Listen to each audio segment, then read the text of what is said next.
I still remember.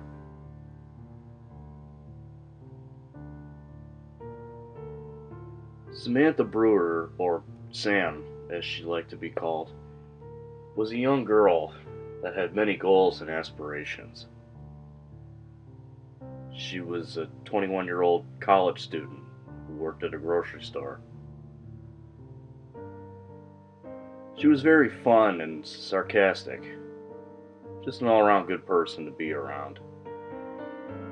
Her life was completely normal. That is until one day when an old thing from her past decided to rear its ugly head. The day started off normal. Sam woke up, showered, ate breakfast, and went to work. She got her tilt and started ringing customers up. About an hour later, her coworker and good friend, Justin, arrived. They both started joking around and making fun of each other, like they always did. Then things got a bit weird when Sam rang up a customer that didn't seem to like her very much. He also didn't seem like he was all there.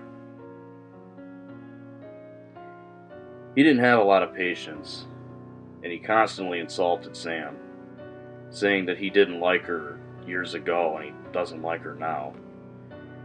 Every time Sam asked him what he was talking about, he'd just glare at her with anger and hate. She finally finished ringing up his stuff. He'd paid for his things and left. Other than that, the rest of the day was pretty normal. Sam's shift ended, so she punched out, grabbed herself a few things for dinner, and started driving home. Before she could make it home, she noticed a car was really close behind.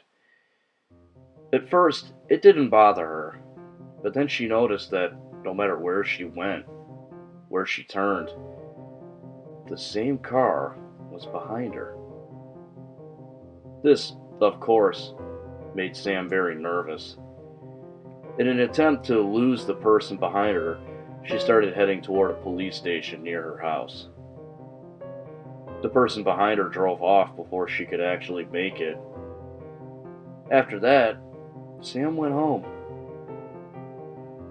The next morning, Sam nervously went to work. She was still a bit shaken up over what had happened the day before. The day passed without any kind of incidents. Toward the end of her shift, Justin approached her and asked if she was alright. She said yes and assured that she would be fine. She punched out and went home. Around 8 p.m., she got a call from Justin. Sam answered with the normal, "Hello?" But what she heard on the other end of the phone sent chills up her spine. Samantha Brewer. So nice to hear from you again. I'm just gonna cut straight to the chase. Do you remember me? I remember you. You made my life a living hell. From the time we were kids to high school. Your boy. I will have my revenge, Sam. I still remember.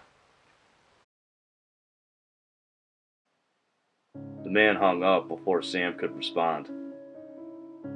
She was completely frozen with fear. Seconds later, she got a picture message from Justin's phone. When she opened the message, she gasped and dropped her phone. The picture was of Justin, lying in a pool of blood that seemed to be coming from his neck. Next came a banging noise on the back door. Sam immediately grabbed her phone and started to dial 911.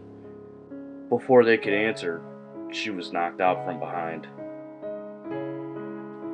Sam woke up a few minutes later, tied to a chair. She struggled to try and get loose, but it was no use. A few seconds later, a man with a hood over his head appeared in front of her. Sam started screaming and panicking, and got even more frantic when he started walking over to her. He knelt down and asked her, "Do you remember me?" Sam shook her head, still quivering in fear. He chuckled sinisterly and slowly removed his hood. When Sam saw his face, she went completely pale. Standing in front of her was an old classmate of hers from when they were kids, all the way to high school, as he said.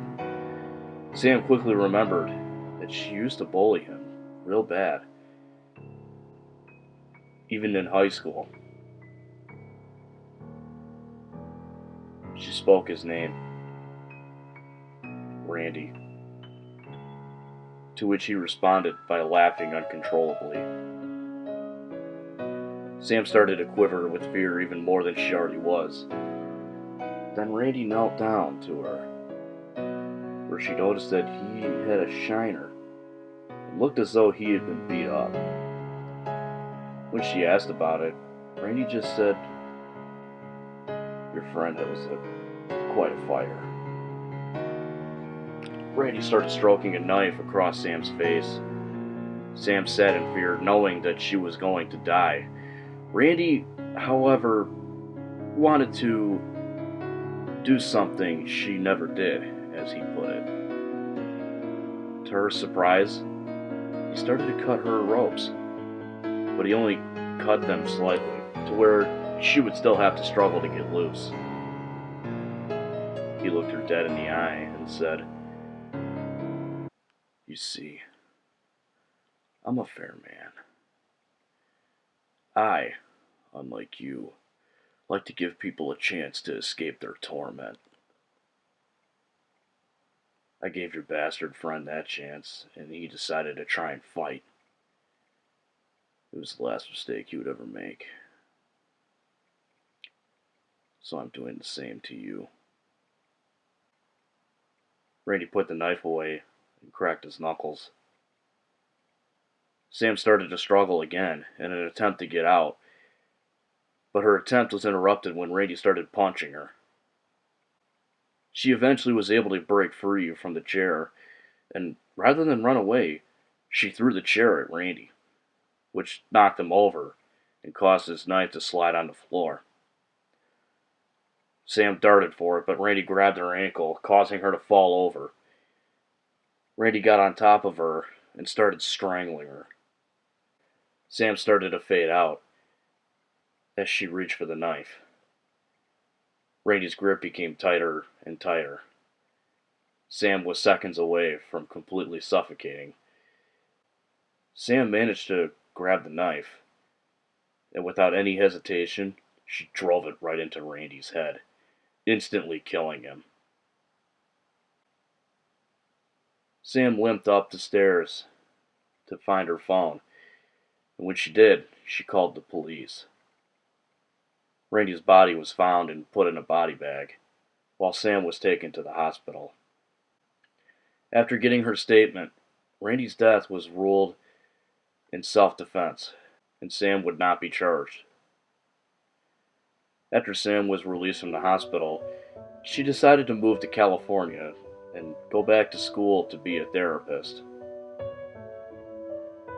She graduated and got a job as a school counselor, where she would help students that were dealing with bullying and other kind of issues. She was widely loved by most of her students, but despite how good she was, and how honest and helpful she was, she would never reflect back on her experience.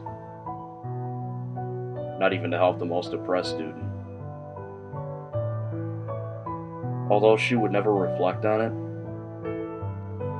Every time she met with a student dealing with bullying, or looked out her office window and witnessed any form of bullying, she would be reminded of the days where she herself was a bully, and how it came back to haunt her. No matter how much time had passed,